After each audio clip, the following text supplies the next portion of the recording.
everyone. Let's get started with our third series of space science. पिछले video में मैंने ये डिस्कस किया था कि जो फंडामेंटल पार्टिकल है मैटर का वो इलेक्ट्रॉन, प्रोटॉन और न्यूट्रॉन नहीं है, बल्कि वो है क्वार्क्स और लेप्टॉन्स। अब ये जो क्वार्क्स है ये किस तरह से, मैंने ये बोला था कि क्वार्क्स जो है वो कॉम्बिनेशन है प्रोटॉन और न्यूट्रॉन का। तो जब यूनिवर्स का फॉर्मेशन हुआ था ना, उस टाइम पे 100 सेकेंड्स के बाद, पहले तो मैंने ये बताया था कि 10 टू द पावर -43 सेकेंड से लेकर के 10 टू द पावर -12 सेकेंड्स पर क्वार्क्स जो है वो दो टाइप के होते हैं। एक होते हैं अप क्वार्क्स जो +2/3 इलेक्ट्रॉनिक चार्ज कैरी करता है, और एक होता है डाउन क्वार्क जो -1/3 इलेक्ट्रॉनिक चार्ज कैरी करता है। तो इसे मैं कह सकता हूँ +U और इसे मैं कह देता हूँ -D।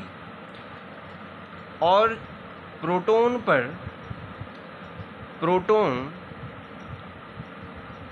का जो नेट चार्ज होता है वो होता है +1। अब ये कैसे डिराइव हुआ ये हम देखते हैं। अगर मैं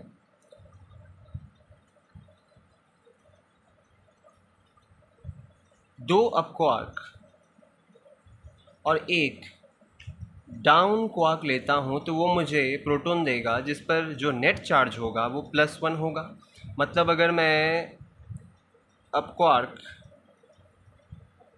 दो अप क्वार्क के कॉम्बिनेशन को अगर मैं डिफरेंस करूँ, सब्ट्रैक्ट करूँ एक डाउन क्वार्क से, तो वो मुझे दे देगा एक प्रोटॉन जिस पर नेट चार्ज होगा +1। तो अप क्वार्क जो है वो 2/3 इलेक्ट्रॉनिक चार्ज कैरी करता है।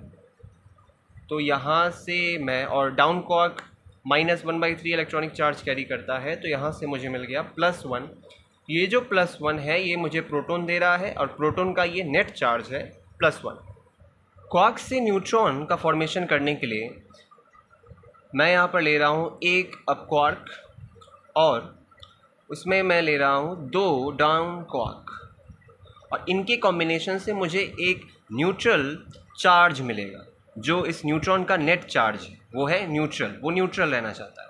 तो अगर मैं यहाँ देखूँ कि अगर मैंने लिया एक अप क्वार्क और उसका जो कॉम्बिनेशन हुआ वो कुछ इस तरह से हुआ, दो डाउन क्वार्क की कॉम्बिनेशन से, तो एक न्यूट्रल चार्ज मुझे मिलेगा। तो अगर मैं यहाँ पे इसका चार्ज को लिखूँ 2/3 ऑफ इलेक्ट्रॉनिक चार्ज -1/3, और डाउन क्वार्क भी हो गया -1/3, तो मुझे ये न्यूट्रल चार्ज देगा। तो क्वार्क्स से हमें प्रोटॉन और न्यूट्रॉन के बारे में पता चला, और ये क्योंकि एक फंडामेंटल चार्ज है। और हमने देखा था कि एक और फंडामेंटल चार्ज होता है जिससे मैटर बना है, वो है लेप्टॉन्स। तो लेप्टॉन्स भी, और जिसका एंटी लेप्टॉन्स भी होता है। तो लेप्टॉन्स मीन्स हो गया इलेक्ट्रॉन्स। तो जब यूनिवर्स का फॉर्मेशन हुआ तो उसके 100 सेकेंड्स के बाद प्रोटॉन और न्यूट्रॉन का फॉर्मेशन होने लगा। फिर ये दोनों फ्यूज़न से फ्यूज़ होने लगे, और फ्यूज़ होने के बाद ये जो है न्यूक्लियस में चले गए। एक न्यूक्लियस फॉर्म किया इन्होंने, और ये जो न्यूक्लियस है यहाँ से बना पहला एटम जिसे मैं कहता हूँ प्राइमोर्डियल एटम।